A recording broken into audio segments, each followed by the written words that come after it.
Ned Patterson had been awake since 4:47 a.m., same as every morning for the past 63 years. His hands, gnarled like old tree roots, moved with practiced precision as he cracked 3 eggs into the cast-iron skillet that had belonged to his mother. The bacon was already sizzling, filling the kitchen with that smoky sweet aroma that used to bring his late wife Margaret running down the stairs, her bathrobe flapping behind her like wings. But Margaret had been gone for 2 years now. The house was quieter these days, except for the sounds of his son Thomas and daughter-in-law Vanessa moving around upstairs in what used to be the guest room, the room that had somehow become their permanent residence 8 months ago. Ned hummed an old tune as he flipped the bacon. Outside, the first rays of sunlight were painting the sky orange and pink, the colors bleeding across the horizon like watercolors on wet paper. He'd always loved this time of morning, when the world felt new and full of possibility, before the weight of the day settled on everyone's shoulders. The eggs were just reaching that perfect state, white set, yolk still runny, when he heard the sharp click-clack of heels on the hardwood stairs. Vanessa appeared in the doorway, her phone already glued to her ear, her expression sour as curdled milk. She was dressed in one of those expensive outfits she seemed to acquire weekly despite neither she nor Thomas having held steady jobs since they'd moved in. Her perfectly manicured nails, each one probably costing more than Ned's weekly grocery budget, tapped impatiently against her phone case. "Yes, I'm looking at properties in Scottsdale right now," she was saying to whoever was on the other end. "Something with a pool, obviously. We're thinking a 3-bedroom minimum." Ned smiled at her, the way he'd been trained to smile through 65 years of marriage, through 3 kids, through promotions and layoffs, through good times and hard times. "Morning, Vanessa, coffee's fresh. I made extra bacon." She held up one finger to silence him, her eyes narrowing as she continued her conversation. Then, without warning, she reached over and scraped his entire breakfast, eggs, bacon, toast, directly from the plate into the garbage disposal. The scraping sound seemed to echo in the sudden silence of the kitchen. "What use are you, old woman?" she snapped, finally lowering her phone. "Making a mess in my kitchen this early? I have important calls to make, and the smell of your grease is making me nauseous. Go sit in your room or something." Ned stood frozen, the spatula still in his hand, watching the disposal grind up the breakfast he'd so carefully prepared. For a moment, he couldn't process what had just happened. "Old woman," the words rattled around in his head like loose change in an empty can.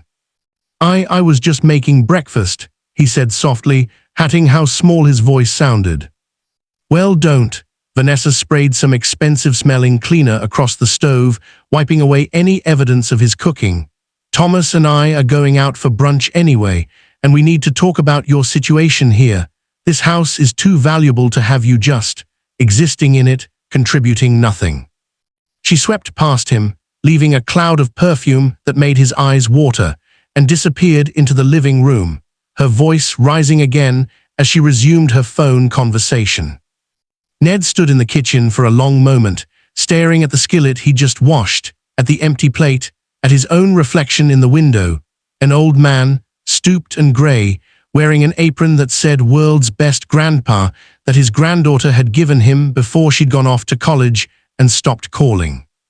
He wasn't sure when he'd become invisible in his own home. The phone rang at 9:23 a.m.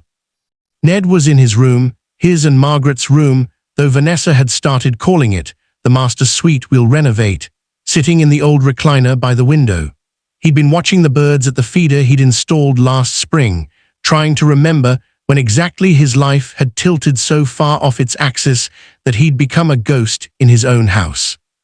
"Mr. Patterson, this is James Chen from First National Bank." "Yes," Ned's hand tightened on the phone. Banks didn't usually call with good news. "I'm calling about the significant withdrawal made from your savings account this morning. Given the amount, $47,000, and the unusual nature of the transaction, we wanted to verify this was authorized by you." The room seemed to tilt. "What withdrawal? I didn't authorize any withdrawal." There was a pause on the other end, the kind of pause that Ned had learned meant bad news was coming. The withdrawal was made using your debit card at 7:15 this morning, sir. It was a wire transfer to a real estate escrow account in Arizona. Arizona, Scottsdale, 3-bedroom with a pool. The pieces clicked together with the sharp clarity of breaking glass. Mr. Patterson, are you still there? I need to come down to the bank, Ned heard himself say, right now. Of course, sir, and Mr. Patterson, I should tell you, there have been several other large withdrawals over the past 6 months, always while you were, according to our records, at your physical therapy appointments on Tuesday mornings. We assumed they were authorized, but now. Ned closed his eyes. The physical therapy appointments, for his hip replacement, every Tuesday at 10 a.m. like clockwork, and Vanessa always insisted on staying home those mornings, said she needed quiet time to do her consulting work.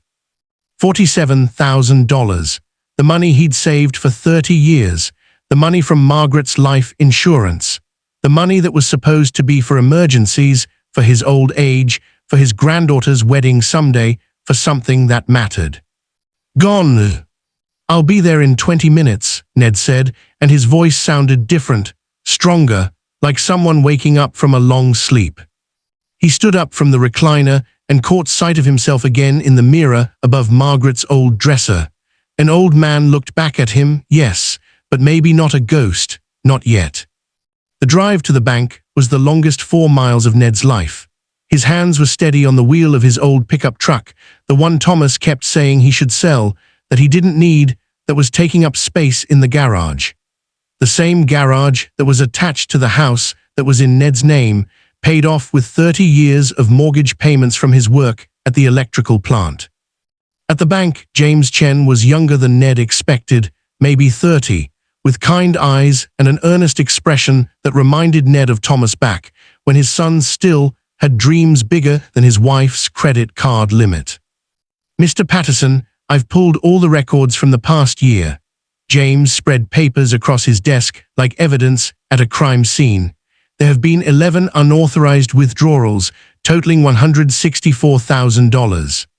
The number hit Ned like a physical blow. He thought of Margaret, of how she'd clipped coupons and budgeted so carefully, how she'd made him promise to take care of himself after she was gone, to use the money they'd saved for a good life. What can I do? Ned asked. We file a fraud report immediately. We contact the police. This is theft, Mr. Patterson. Family member or not, this is a crime. James leaned forward, his expression serious. But I need to ask you something important. Did you ever give anyone access to your debit card, your PIN number? Ned thought back, 8 months ago, when Thomas and Vanessa had first moved in. Just temporarily, Vanessa had said, all smiles and sweetness. Just so I can pick up your prescriptions and groceries while you're recovering from surgery. You know how confused those medications make you, Dad.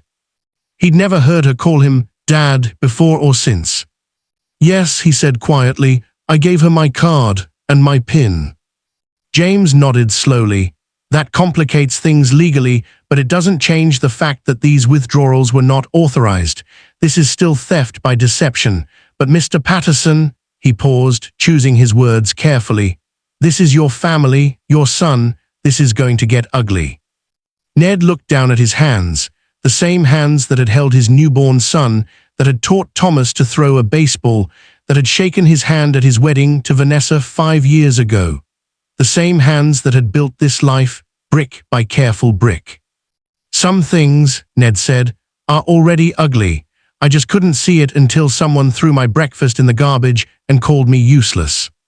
He signed the fraud report. James made the calls. And as Ned drove home, the sun now high and bright in the November sky, he felt something he hadn't felt in months. He felt awake. The police car was parked in Ned's driveway when Thomas and Vanessa returned from their brunch at 2:30 p.m. Ned watched from the living room window as his son's face went pale, as Vanessa's expression shifted from confusion to rage to something like fear. When they walked in, Officer Rodriguez and her partner were sitting on the couch, and Ned was standing by the fireplace, straight-backed, looking more like the man he used to be. "Dad," Thomas's voice cracked. "What's going on?" "What's going on," Ned said calmly, "is that I'm filing charges for theft and fraud against both of you." Vanessa's laugh was sharp and brittle. "You're senile. You gave me that card. You can't even remember what day it is half the time." "I remember," Ned said, "that I gave you temporary access to help with prescriptions. I remember that you've stolen $164,000 from my accounts over the past 8 months. And I remember that this morning you called me useless in my own home." "Thomas, say something." Vanessa turned to his son, her voice rising to a shriek. But Thomas was staring at his father, and something in his expression was crumbling. "Dad, I didn't know it was that much, I swear. She said you'd agreed to help us with a down payment," she said. "Don't you dare," Vanessa snarled. "Don't you dare throw me under the bus, Thomas. We are in this together." "No," Thomas said softly, and he sounded like a man waking from a terrible dream. "No, we're not." The legal process took months. Vanessa was charged with multiple counts of fraud and theft. Thomas cooperated with the investigation in exchange for a lesser charge, and in the quiet hours when Ned couldn't sleep, he chose to believe his son had truly been manipulated, had truly not known the extent of what was happening. Ned recovered $112,000 of what was stolen. The rest was gone, spent on clothes and cars and restaurants and a lifestyle that had existed only in Vanessa's imagination. On a morning in early spring, Ned stood in his kitchen at 4:47 a.m., cracking 3 eggs into his mother's cast-iron skillet. The bacon was sizzling. Outside, the birds were singing their dawn chorus, and in the bedroom down the hall, not upstairs, but his and Margaret's old room, Ned heard his granddaughter Katie stirring. She'd moved in 2 months ago, taking a semester off from college to keep her grandfather company and help him heal. She appeared in the doorway in flannel pajamas, her hair a mess, her eyes still heavy with sleep. "Grandpa, you're up early." "Same as always," Ned said, smiling. "Made extra bacon." "You're the best." Katie came over and kissed his cheek, then poured herself coffee. "You know what? I was thinking we could fix up that guest room this weekend, paint it maybe, make it really nice for when people visit." "I'd like that," Ned said, sliding eggs onto 2 plates. "Your grandmother always said that house was for living in, not for being a museum." They sat at the kitchen table together as the sun rose, painting the sky in oranges and pinks, and Ned thought about second chances and about how sometimes you have to be torn down before you can remember how to stand up straight. "Katie," he said, "thanks for coming home." She reached across the table and squeezed his gnarled, tree-root hands. "Grandpa, you were never useless. You just forgot for a little while. We all do sometimes." Outside, a cardinal landed on the bird feeder, brilliant red against the morning sky. And inside, an old man who'd learned he wasn't quite finished, yet took a bite of perfectly cooked eggs and smiled. Some mornings, he thought, were worth waking up for after all.